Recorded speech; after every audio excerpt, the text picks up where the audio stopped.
So you're doing lots of activism. You do lots of other I'm stuff. trying. It's really fun. It's Isn't great. enough. Guy Task Force, still bisexual. It isn't enough. You want? No, I said isn't enough. Is it? I enough? don't know. Is it enough? I don't know. What have you changed in society yet so far? I don't know. I am proud to say that I got a text message from a friend of mine who was at a conference in London, and the writer that was holding the panel actually referenced This tool as a necessary Yeah. part of writing, and that felt really good to me. Yeah. But I am someone who holds myself to a really high standard, and so I have been fighting at studios for their DEI divisions to develop this tool as a commonplace, available thing for the writers' rooms. Yeah. And that's more important to me because that changes the game behind the scenes. Yeah. Although, sometimes I think like shouting to the void about certain things has made certain TV shows like skew to like correct themselves in later seasons. I don't know that it's true, but I am shouting as loud as I can on behalf of our community. And when that kind of stuff comes up, I'm like, okay, great. Has anything changed that you've seen during the course of a show because of fan? Yeah, I cannot tell 100% where it comes from, and I can only tell you rumors that I've heard from people I know in our circles. But there's a Will and Grace apology episode in the reboot of it that is entirely directed at how they treated bi people for the majority of that show. Cool. And it's a very self-aware apology, in my opinion. Nice. Also, Sex Education did a terrible job after having one of their characters come out as bi, is actually treating him as bi. In fact, they call him gay for several seasons after that. But then all of a sudden, in the final season of the show, which is a mess, by the way, we talk about that. I haven't seen it. I heard that show was great. But I like a lot of things about the show. But in the last season, they like reconfirmed his sexuality again, which I felt like was, I hope, people reading or educating themselves in the writer's room or whatever. Yeah. Because, I, again, can't confirm that that's true, but I hope it. I believe that people can grow and change. So. I think so too. And I haven't watched all of Sex and the City of either iteration, but I've seen a decent amount of both. And that would be an interesting revision. I know they dealt with bisexuality on the new version, and Miranda's bi and whatever, right? Like, and I've been told that I haven't watched any of the new seasons. I've been told that they're still living in the not really great representation space.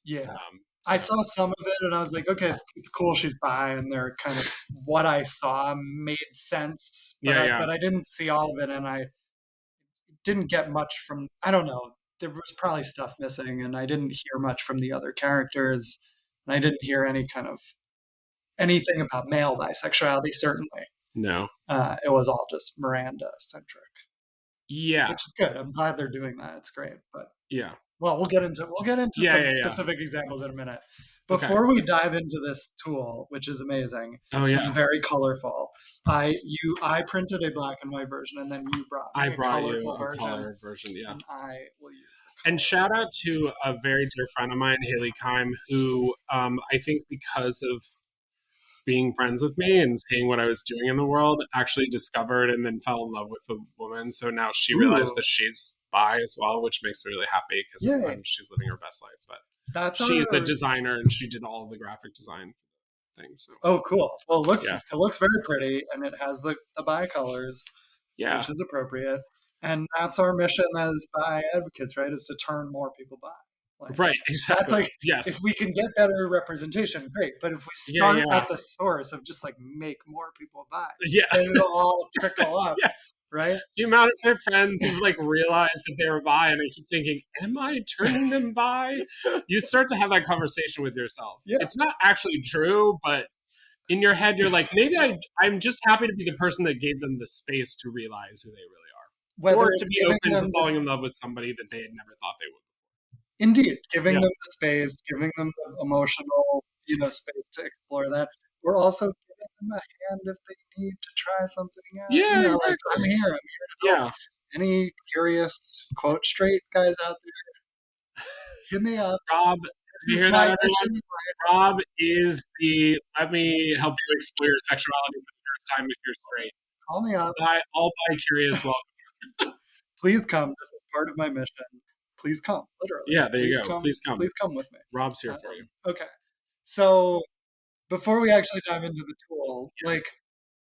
What's it like working at Disney or the other places you've worked as you've realized what needs to happen? Like, what are the challenges there? Like, what's the lay of the land, sort of, before we dive into this? Yeah.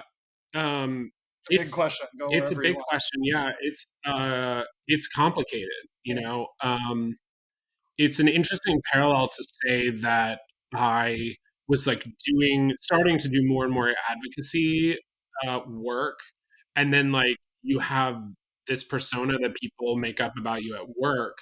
And the two aren't they're parallels, but they're not interwoven. Uh-huh. And what's interesting is I ran AFI's film festival for several years in Hollywood, and that's how I've worked with so many celebrities. 75 to 80% of them. Yeah, so many red carpet events. Anyway, and just lovely experiences. But I, like, in that setting, I did not feel like it mattered. So I was way more expressive and open and like out and proud about it. And it really didn't ever affect anything, And when you're working at studios, like when I was at other studios, it feels like, I'm sure many bi people, I mean, we know this, right? We know that bi people like aren't necessarily out at work. And it's kind of the same thing where it's like you're proud of yourself and you are perfectly happy to be who you are, but you put guardrails on because you don't know what people's like hangups are with your identity. Right. And so you choose not to make that, you're calculating basically. Because in this industry, you don't want to get passed up for a promotion. You don't want to get passed up for somebody to want to hire you on their next thing at a different level and all of that. All of that goes into what it's like working in our industry. Right. You don't want to make that calculated risk because you don't want to sacrifice your career. Yeah. And by the way, shout out to all actors / celebrities that are dealing with this exact same thing in terms of coming out. I feel like it's the same for me, right? I mean, there are, again, places that it really didn't matter and people were super supportive. And there are spaces where I am making that calculated decision to not test that water. Yeah, I totally get that. And it's also like, people may be outwardly supportive, but it can also, there's a risk still, even when there is outward support of what do people think, or how do they then change their attitudes toward you, or how they talk to you, or what they want to share. Like, I hope things are getting better, but when I was at SVU for 7 years, I didn't realize I was bi for the first few of those, but then I was there when I realized, and when I started exploring with men. And the year that I came out was my final year there. And I don't think it's a coincidence that happened that way, that like I may have come out sooner, but it wasn't a really open environment in that way. Not just biphobic, but everything. It was a little bit like everyone kind of fit into their lane there, or you risked being seen as, something, and you risked being ostracized. And there were definitely no bi people specifically that I knew of, although now I know of multiple who came out after they left. Sure, of course. So I think none of that's a coincidence. And even when I did tell some people before, in the last year that I was there, those people were all very supportive personally. But I don't know what other people thought. I don't know what my boss thought. I never talked to him I never talked to the higher ups about it. And we're dealing with sex and sexuality and storylines about I don't know. It's a double-edged sword. Part of me wishes No, I had it's come out fine. more and sooner and been able to talk about that Right. Because I story-wise. mean, And part of me is scared. you're And pitching stories. I mean, so yeah, you're literally making creative, and I've experienced that to a lesser degree, with some writing, producing projects. But I mean, everything you said, which is like, you don't really know how people feel. And the other thing that I want to talk about in terms of, work is they don't really identify LGBTQ plus people as being like good representations of diversity, right? uh-huh. So you're not like, Yeah, if you're putting a crew together, people aren't being like, oh, we're going to assume that you may be, um, casting or hiring a certain percentage of LGBTQ plus people to work on this. It's like, unless that person is like out and proud or they're a person of color, it doesn't like count in the factor in. statistics. Uh-huh. And I always make the argument, and I've made this argument with multiple HRs, that you have to force LGBTQ plus people to come out in order to understand that they're representing a certain diversity segment of the population Right, on whatever your project is. right, And right. it's a really, really terrible kind of place to live Yeah, because it's really unfair. And and it's also unfair that people of color have to like that they have to yeah, care about them based on the fact that they have a different skin color. right. It's awful. And then they have to be the representative Of and like that, of yes. that, and that's No. becomes the role and the Yeah, job. and I Like, talked about that in my seminar, right? I yeah, talked about, like, in the writers' room, so much of what we've seen in the last, like, 4 or 5 years during the TV renaissance is yeah, the, like, super diverse one person, like, the room of, like, 10 white straight dudes, and yeah. then there's, like, one One who has everything. differently able person of color in the LGBTQ plus community who's also, like, I don't know, Non-binary, pansexual. not yeah, exactly, and I'm like, how is this person fulfilling the need for diversity in this thing like by Yeah, no, themselves with their one voice against right. the masses? It's Right. unfair. And that was, I mean, and especially for me coming out around that time, like part of me wishes I could have been a better advocate and I was more out to do that. But this was like the time where I couldn't be more out because I was so scared. And it like Yeah, right as I was realizing it and starting to say things and pitch storylines, that was when I was like most scared to come out and yeah, actually be myself. So it was an and then important time, but a scary time. And also, one last thing is like, then you also run the risk of being the PC police, which is what yeah, a showrunner I worked for called me when I wasn't even out, but I would say things yeah, like, maybe this character is bi, not gay, as we're calling him, for example, or other things, or yeah, and I like I would say, don't 100%, say the word yeah, tranny, and I was called the PC police. And especially if there's that one person fulfilling these diversity yeah, roles, that's how they will be looked at often by the straight white man in charge. yeah, and I think all of that is always true. And then something else that I sort of became aware of is when I'm giving like when I'm thinking about pitching story ideas about a character that I want to be by, then I'm having my own internalized call it biphobia or just like generally like how I'm representing the community. But you have that conversation with yourself where you're like, is this enough? Is this enough of a bi story?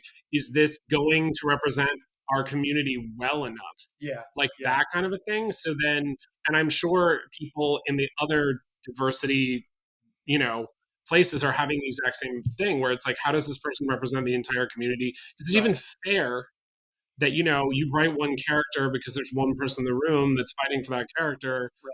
and then that person ends up, representing an entire community? I mean, it doesn't Right. make any And they're sense. for speaking from their one person experience to some extent. And it's also like, we'll get into it, but it's like, what does it even mean to represent bi people well? Yeah. Right? Like, does that mean a positive representation of the person, or does that mean an accurate representation of what Yeah. they struggle with? Right. And like, I feel like there are many ways to represent us accurately. And then it's like, so what is the most useful? And so that let's go through it, and we'll Yes. And on that note, I want to say something that I don't think is in the guide, but I think it's something that I realized in writing the guide, which is it is basically impossible to stereotype bi people.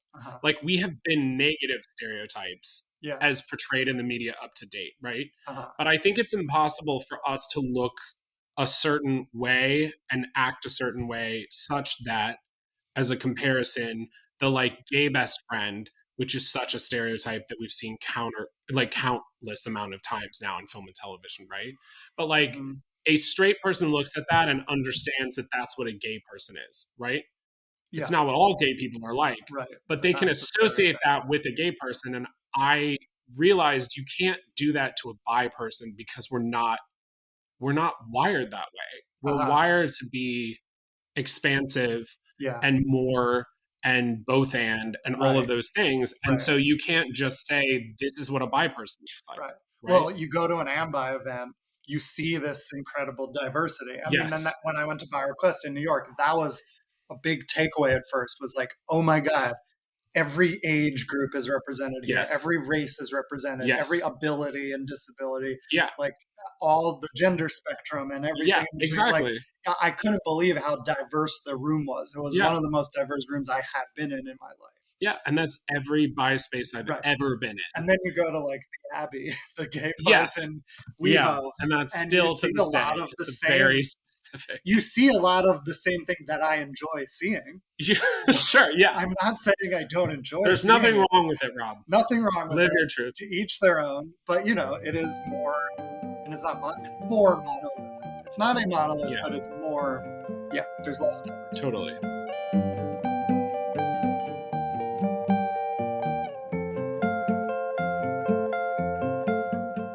Here we go. Yes. Bi plus narratives, a guide to authentic representation in storytelling. And look how colorful it is. And look how uncolorful mine was. We won't use that. And how small. See, this is me saving money, printing 4 slides on a page in black and white. And this is Aaron's Disney money. Look, it's colorful. It's a thick piece of paper. But it's double-sided. Disney. It is double-sided. We gotta save. Hey, we're eco-friendly. Okay. All right. Okay. It's not all about money. It's about saving the planet. Okay. So what is Rewrite the Biline and Still Bisexual? Like, how did you get involved with this before we get into it? Oh yeah. So as you know, because I think you went to both, or at least one of them. Anyway, I pitched virtually at least. Yeah. I pitched a seminar to AMBI in early 2023. And all I really wanted to do is, for the last several years that you and I have been going to all these fun events and, hanging out with all these cool bi people in different spaces, everybody was always talking about like what they were watching. Because that's, by the way, a natural thing. Straight people do it. Anybody does it, right? Yeah. And I, for my own self, wanted to like better throw out ideas because people kept being like, oh, well, you work in the industry, so like, what should I be watching? And I realized I didn't have an answer. And so, again, taking responsibility, I chose to like start watching as much stuff that people in various blogs and articles and all these listicles and all the other stuff had reported as being like bi representation. And so I went down that rabbit hole, and then I really wanted to talk about it in a setting like AMBI with just bi people to both inform them what the industry's like investment and like what that experience and where we were as an industry and how that played into what was on the screen. And then I wanted to talk about what I had seen, what I, what we were seeing, what the stereotypes were. And a lot of those conversations just sort of melded into what would eventually become this, but started as a seminar where I was like, I think there are at least 10 terrible representations of us as a community. And also, I picked like a couple of like good shows essentially for that seminar, but it evolved. So even the second time I did the seminar via Zoom for a more international audience in early March of this year, I like evolved it and I made it into more because I really wanted to stay with the bi joy of it, and I wanted to focus on the few good representations, or maybe more like what was possible for people. And again, going back to my personal story, I'm still waiting, but I really want to see a character that feels like me. Yeah. Just like I want everyone to have that experience, but especially in our community because we're so erased in everyday society. Yeah. So, and that's, by the way, we were talking about earlier, the social insidious nature of biphobia and bi-erasure is that everything about our society, really since like the 40s and 50s especially, has been like purposely, insidiously, like planned to erase us as a community. Yeah. So who your partner is dictates whether you're straight or gay. The fact that when people think about a human being, their default is to think of straight or gay. Like all of those binaries is all interwoven to how we just have never existed in the first place. So the fact that we don't have representation doubles down on it. Yeah. Because the invisibility is what I think was particularly damaging to me as a child, because I just didn't know what was happening to me. I didn't understand what bi was. And again, I didn't hear the word till I was 19. Yeah. So exactly. All that to being said, I want to change that. I believe that it can be changed, first and foremost. Yeah. I believe it should be changed. And given where I am, who I am in my career, I felt like if no one else is going to do this, then I will. And essentially, Christina, who's the owner and founder of Rewrite the Biline, she's amazing. She approached me after the AMBI seminar that I did in 2023 and said, I would really like to make this like a real thing. Yeah. And so she and I got together, and I continued to dive even deeper and watch even more representation or supposed representation of our community, and just kept going. And interestingly, going from, spending like maybe 2 years watching stuff, and then Christina approached me and said, hey, let's put this in a real thing. I then watched even more stuff, and a lot of that had to do with, it was the end of the year, so a lot of the Oscar race stuff was happening as well. Well, it turns out there was a bunch of terrible representation in the Oscars last year, and still great movies, by the way. But it was like it reaffirmed what Christine and I were doing was valid and important, and anyway, so we started the journey. In the Oscar There's just always, all the and still interesting called biopics are about bi men. I mean, talk about like when you're advocating for something, you wonder if people care, or you wonder if it really matters, or there's even like, in my opinion, with bi people, we have been taught, I don't know by whom, to settle, in my experience watching our community, to settle for like the lowest common denominator of representation and what I feel we really deserve. And again, that's one of the reasons I'm doing this podcast with you. We deserve more. I can't say that enough. So much more. There are thousands of examples of gay people in film and television now. Trans people have had their own shows that were show run by trans people. We are struggling with the small, like, little bites of stuff that we have. And the reason I say that is I, over the course of literally just Christine and I deciding to write this thing, which was a 6 to 7 month process to get it right, little things would continue to come up.